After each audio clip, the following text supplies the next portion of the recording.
દ્વારકામાં યોજાયેલા લોક ડાયરામાં ચલણી નોટોનો વરસાદ થયેલો જોવા મળ્યો। એનડીએચ ગ્રાઉન્ડ ખાતે લોક ડાયરામાં ચલણી નોટોનો વરસાદ થયો।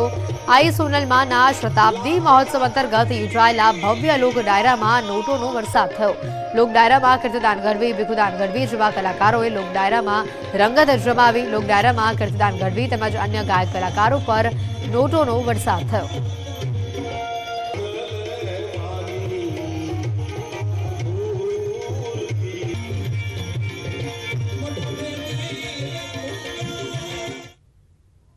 જૂનાગઢના ગિરનાર પર્વત પર ભારે પવનના કારણે રોપવે સેવાને અસર પહોંચી રહી છે। ગત રાત્રિથી ફૂંકાઈ રહેલા ભારે પવનના કારણે રોપવે સેવાને બંધ કરવામાં આવી રહી છે। 70 કિલોમીટરની ઝડપે હાલ પવન ફૂંકાઈ રહેલા તેના કારણે યાત્રિકોની સલામતીને ધ્યાનમાં રાખીને રોપવે સેવાને બંધ કરી દેવામાં આવી છે।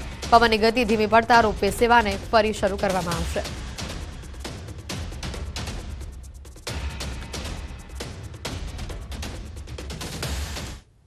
તો આ તરફ પંચમહાલ જિલ્લામાં પ્રેમી પંખીડાના મૃતદેહ મળી આવતા ખળભળાટ મચી ચૂક્યો છે।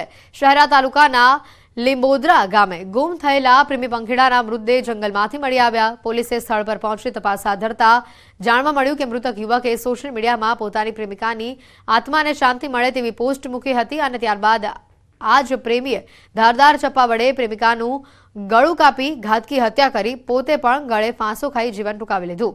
પ્રેમમાં ભરાયેલા આ પગલાથી પરિવારમાં શોકનો માહોલ છે। જોકે પ્રેમ એ પ્રેમિકાની હત્યા કરી કેમ અને આ પગલું શા માટે ભરવામાં આવ્યું તેને લઈને પોલીસ હાલ તપાસ કરી રહી છે।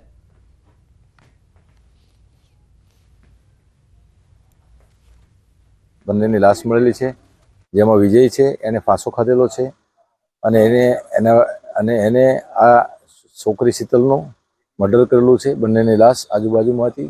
મરણ જનાર વિજયની લાશ લટકતી હતી। ફોરેન્સિક ટીમને સ્થળ પર બોલાવવામાં આવેલી છે અને નિયમ મુજબની આગળની કાર્યવાહી ચાલુ છે।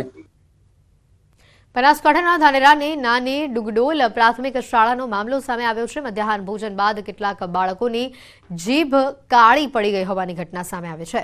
બપોરના સમયે ભોજન આરોગ્યા બાદ બાળકોમાં આ અસર જોવા મળી હતી। અંદાજે 50 જેટલા બાળકોએ ખીચડી ખાધા બાદ તેઓની જીભ કાળી પડી ગઈ હોવાનું જાણવા મળ્યું હતું।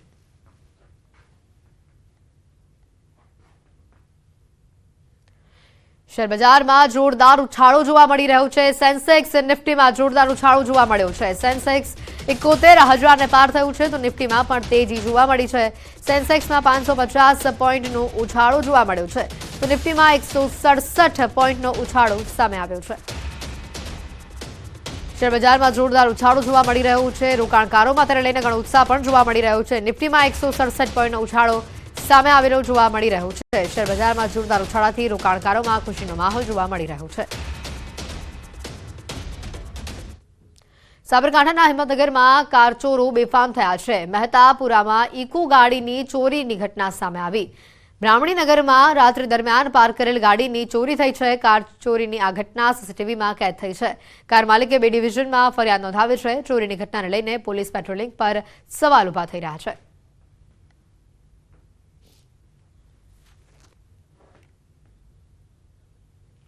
આ તરફ રાજકોટના ગાંધીગ્રામ વિસ્તારમાં યુવકની ઘાતકી હત્યા કરવામાં આવી છે। મૃતકના પરિવારે વ્યાજખોરો પર આક્ષેપ કરતા કહ્યું છે કે વ્યાજની ઉઘરાણી મામલે આરોપીઓની મૃતકના પિતા સાથે માથાકૂટ થઈ હતી, જેમાં પિતાને બચાવવા યુવક વચ્ચે પડ્યો હતો। 3 શખ્સો યુવક ઉપર તીક્ષ્ણ હથિયારના ઘા ઝીકી ફરાર થયા હતા।